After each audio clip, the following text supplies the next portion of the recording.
Help me hit 7,000 subscribers. Support the video with a like and share your thoughts in the comments. I read everyone, thank you. I never imagined a day like this could exist. A day where laughter, love, and betrayal collided in ways I couldn't have foreseen.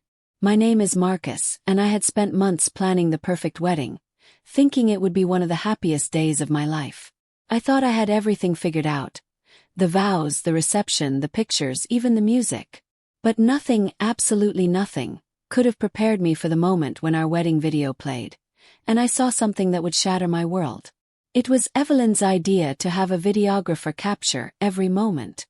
I had been hesitant at first, wanting to enjoy the day without worrying about being recorded, but Evelyn insisted.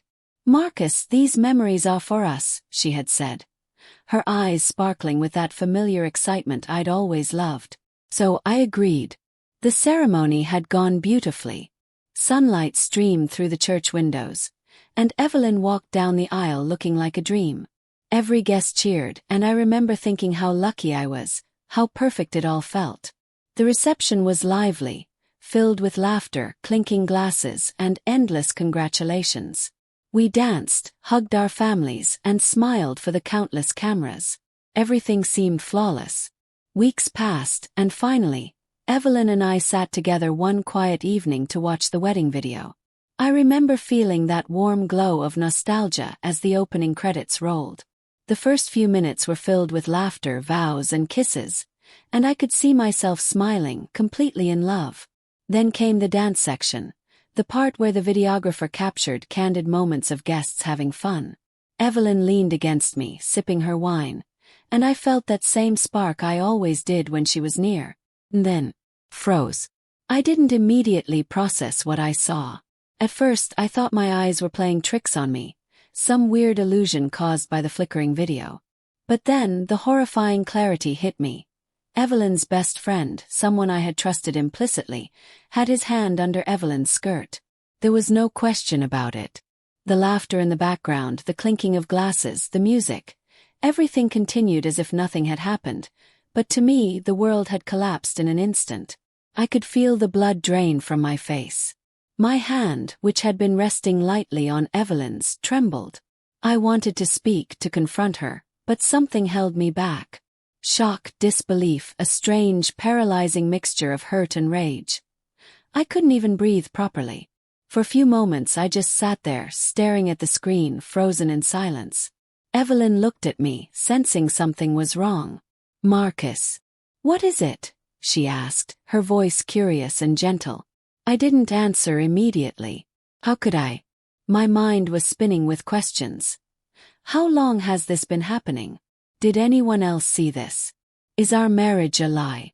I turned to her slowly, my throat tight, eyes searching hers for any sign that she had noticed my reaction. She smiled, oblivious to the storm inside me, and I realized in that moment that everything I thought I knew was unraveling. The next few minutes were a blur. I replayed the video over and over, trying to make sense of what I had seen. Every frame felt like a betrayal, each second stretching longer than the last. The room was silent except for the faint hum of the TV. My heart pounded, my hands shook, and I felt a cold emptiness growing inside me, the kind that creeps in silently but consumes everything. It was in that suffocating silence that I realized I had a choice. Confront Evelyn immediately, explode in anger, or take a step back and process the betrayal before doing anything I might regret. I chose the latter, though it was agony. I sat there, staring at the video, and couldn't help but remember every detail of our relationship. The nights we stayed up talking, the weekends we spent planning our future, the trust one had placed in her friends, in the life we were building. And in one horrifying instant, all of that seemed fragile, like it had been an illusion I had been clinging to blindly. I remember muttering under my breath, almost as if trying to convince myself of something I didn't yet believe. This can't be real. Just a moment. Maybe I misread it. Maybe. But deep down I knew the truth, and it hurt more than I could have imagined. At that point I turned to Evelyn again. She laughed softly at something on the screen, her hand brushing mine. And I realized something else. The enormity of the deception wasn't just in the act itself.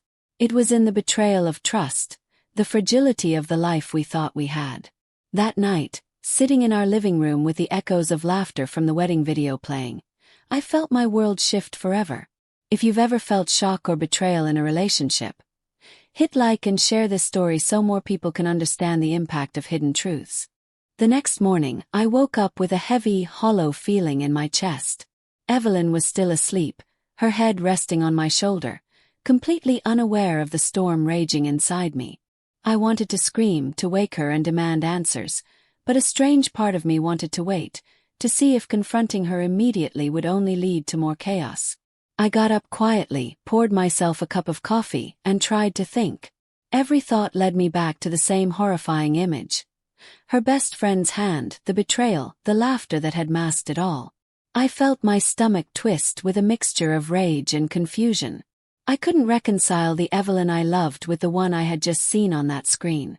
By late morning, I realized I needed to do something. I couldn't keep sitting there, torturing myself.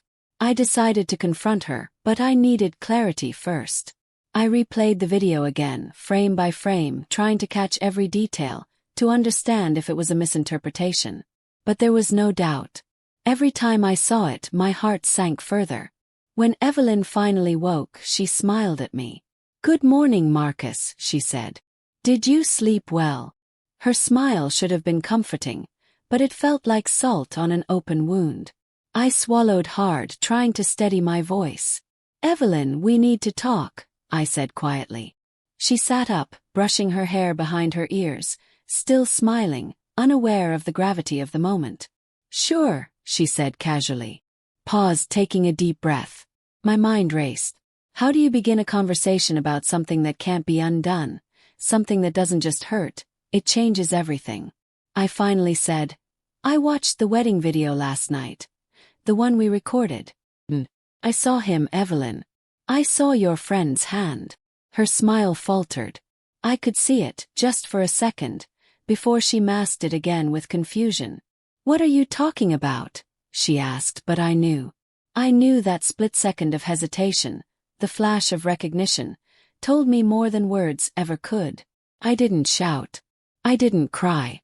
I simply said, "I saw what happened. I can't unsee it, and I can't ignore it. I trusted you, and this." My voice was steady, but every word carried the weight of betrayal. Silence followed. She didn't deny it at first. She looked away, fidgeted, and finally whispered, "Marcus, it wasn't supposed to happen like that." I shook my head. "It wasn't supposed to happen. Evelyn, this isn't about accidents. This is about trust. This is about us. And I need to know how long." Her eyes filled with tears, and she muttered something about a momentary lapse, a drunken mistake, the influence of the party. But I didn't need details. The damage was done. The truth had already spoken louder than any excuse. The next few days were unbearable. I tried to act normal, but every glance at her, every smile, every touch felt like it carried betrayal. I couldn't decide if I wanted to confront her, leave, or pretend nothing had happened. Each choice felt like a gamble with my own heart. Finally, I realized I needed perspective. I confided in my brother, James, someone I trusted implicitly. I showed him the video and explained everything. He listened quietly, his expression hardening as he watched the frames over and over. "Marcus," he said finally, "you need to decide what you value more, the life you thought you had or your self-respect." He crossed the line. There's no going back from that. His words hit me harder than I expected. Self-respect. That's what I had been ignoring while clinging to memories, while excusing her behavior, while pretending everything was fine. I knew then that I had a decision to make. I could forgive, I could stay, I could pretend it never happened, but I didn't want to. Not for me. Not for my future. And not for the person I wanted to be. That night, I sat down with Evelyn again. This time I was calm, composed, and resolute. "Evelyn, I need you to understand something. I loved you. I trusted you. And you chose to betray that trust. I can't ignore it, and I can't pretend it didn't happen. I need space. I need distance. I need to protect myself." She tried to explain, to apologize, to reach out, But I held my ground.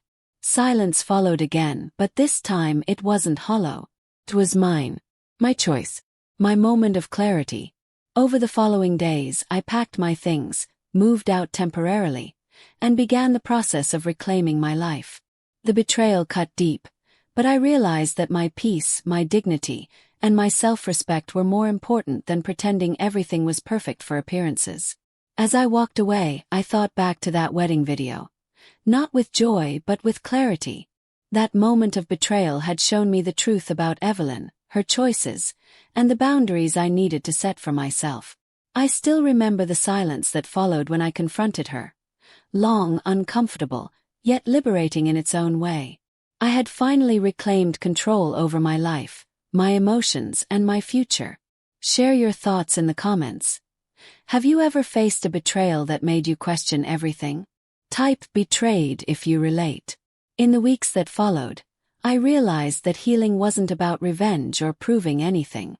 It was about understanding that I deserved better, that trust isn't negotiable, and that my happiness wasn't dependent on someone else's mistakes. I reached out to friends, rebuilt connections, and reminded myself of my worth. It was a slow process, but every day I felt a little stronger, a little more certain. And eventually, I understood that betrayal doesn't define me. How I respond to it does. Comment below what you would have done in my situation. Let's have an honest discussion about trust, betrayal, and moving forward. By the end, I knew I was no longer the man sitting silently in front of that wedding video, paralyzed by disbelief and hurt. I was someone who had faced betrayal head-on, someone who had chosen self-respect over pain, someone who had decided that life is too short to live in the shadow of deceit. If this story moved you like this video, share your thoughts in the comments, and subscribe to the channel for more real-life stories that remind us of the power of trust, boundaries, and emotional clarity.